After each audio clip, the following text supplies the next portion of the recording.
अस्सलाम वालेकुम नाजरीन हेल्थ टिप्स में खुश आमदीद। नाजरीन, दिल की शरियानों, दिमाग की शरियानों, जिस्म के किसी भी हिस्से में खून की रुकावट हुई हो तो अल्लाह ताला के फजल करम से खुल जाएगी।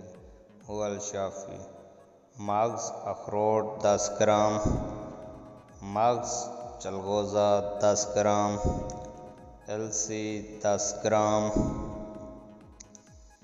काली मिर्च 10 ग्राम, तेज़ पत्ता 10 ग्राम, मिश्री 10 ग्राम, दारचीनी 1 ग्राम। सबको अच्छी तरह कूट कर सफ़ूफ बनाकर इसके 10 हिस्से कर लें, यानी इसकी 10 खुराक करनी है। एक खुराक सुबह निहार मुँह खा लें और इसके 1 घंटा बाद कुछ नहीं खाना।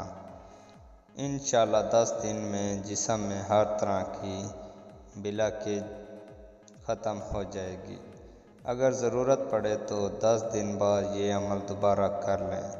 पोस्ट अच्छी लगे तो लाइक करें और शेयर करें। शुक्रिया। दुआओं में याद रखें। जज़ाकल्लाह खैरन कसीरा।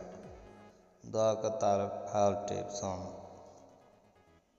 दोस्तों, अपना और अपने प्यारों का ख्याल रखें और हमें दुआओं में याद रखें। इंशाअल्लाह नेक्स्ट वीडियो में आपके साथ मुलाकात होगी। तब तक के लिए इजाज़त दीजिए। अल्लाह हाफिज़।